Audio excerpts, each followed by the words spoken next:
All right, guys, we are back with another Monday lesson. I just want to update you on some things that have been going on. I know I've been gone these past 2 weeks, but a lot has happened.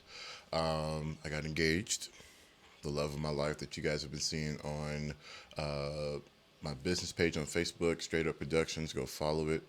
I got engaged about 2 weeks ago. I had got sick, but it was not Corona. It was not that. Had a little allergy flare up that I had to go and kill. Then I ran into some car trouble, so had to take some time out to figure out what was going on there. But I am back and ready to help you guys grow some more. So let's dive right into it. I'm here today to talk to you about some hand signals, how to better communicate in your bands and to other people, how to better communicate to the sound man, how singers, how lead singers, and just other maybe solo artists can better connect with music directors or their band. Just some subtle hand signals that will help communicate necessary things non-verbally and very quickly, very efficiently. So let's dive into the first thing. The way singers and musicians can communicate with the sound man non-verbally. Okay, when things are okay, let's say like you did a monitor mix and you like your mix, this does not work. Usually when we're talking to people, it's like, that's good, I like it, cool. Sound man, no. Sound man is going to take this to mean that you need more. So you always want to use the okay symbol when talking with sound man, okay? Another thing I like to do is just also kind of treat it conversationally, right?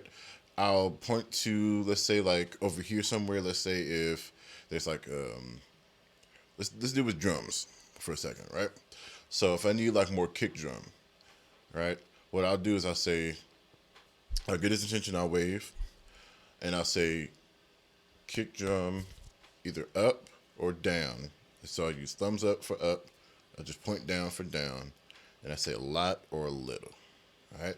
So I honestly always say a little because you don't want to just max out things, right? Especially in your headphones, but in your monitor as well. You don't want anything to bust. And a good sound man would know that. But in case you're working with somebody that's not so professional and they just, slide the fader up and something had potentially bust or sounds distorted, you don't want that. So I always go a little until I reach where I want to go, right? So I'll say kick drum, right? Because that's the beater hitting the head. Kick drum, up, little. And then I'll keep telling them up, up, up until I get to where I want to go, and I give them the okay sign, right?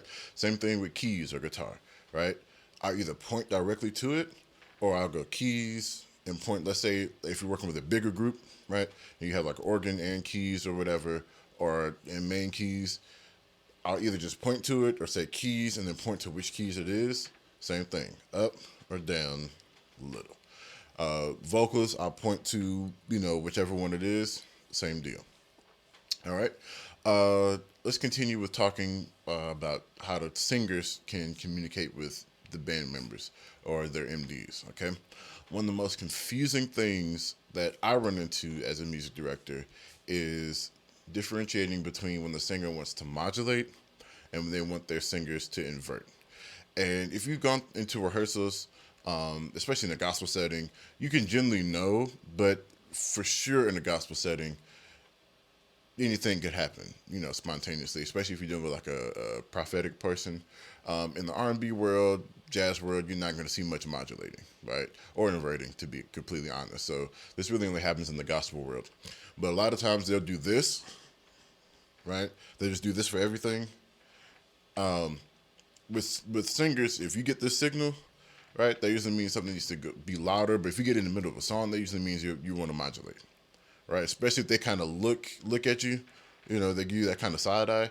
And sometimes with singers, it becomes like an issue because you want to try to give like eye contact to the background singers, but you don't want to take your eye off the audience either, right? So sometimes, depending on where the band is set up, you might get that side eye and get this, and you think you're supposed to modulate when you're not. So, two things going to help us. One, the height of your signal, right? Usually, when you want to give band people signals, we do not like low signals, right? If you're like all by your hip and you're trying to give a signal, we just look what like no. Background singers, it kind of works for them better because they can easily like look down You see, I just did that. Easily just look down without, without it being too noticeable, and you can kind of do something behind your back. So that clarity there, like some musicians to the side and up, and background singers maybe like midway and then behind you, right? So when you want your band to modulate, take you up, give them the thumbs up, right? And just bounce it up. But when you want your singers to invert, the most successful hand signal I've seen is like that, right? You make the little sign language Y, right? And you just do a little flip. Because that's technically what's happening in inverting anyway, right? Some notes are flipping, right? So you turn around, right? Or you give it, behind you, and they'll usually catch it, right? I also want to make it a little disclaimer. It is okay to turn around briefly to your background singers to get them to do something, right? You don't want to face them halfway through the set or through praise and worship or whatever, or even a live show. Like, you don't want to, do it. But if you need to convey a message, it's okay to turn around, give the message, and turn back around, just to keep the flow going. It's perfectly fine. All right. Last thing I want to talk about is like music directors to the rest of the band, right? I give a lot of hand signals. Anybody that knows me knows that anybody that has played with me calls it gang signs. I give a lot of hand signals, and sometimes it's really fast, and I'm working on it. I'm so sorry. But one thing that I do, first of all, I don't want to be too aggressive, right? Unless I really need like something to happen abrupt, or I need to really be big, right? So for keys players that MD, for builds, sometimes I'll go ahead and give like the common fist, or what I'll do is I'll point down and go all the way up, down and all the way up. So I'm huge on dynamics, right? So usually when you're playing, you're already at a medium to high level, usually. So when I go down and up for builds, that means I want the volume and the energy to come all the way down and build all the way up. So it creates that huge dynamic effect, right? Another thing, the last thing I'm going to talk to you about is just hits, right? The most confusing thing about hits is how many and how fast, yeah? So this happens with like in R&B settings. It can happen with like intros and hits and things like that. Like where artists is coming out on stage, but usually, like I said, you'll have a rehearsal for stuff like that. You usually see spontaneous hits in church.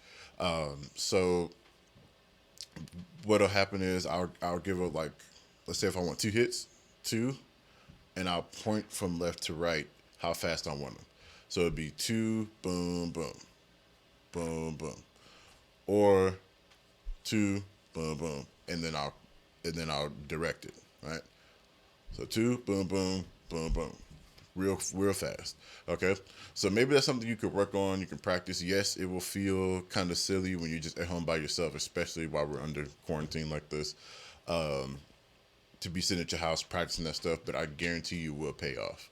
Okay, and it'll help everything look more professional than trying to do whatever, especially if you have a talkback situation, you're not good at talking and playing, and so the rhythm gets thrown off and all that. Just build up that practice, okay?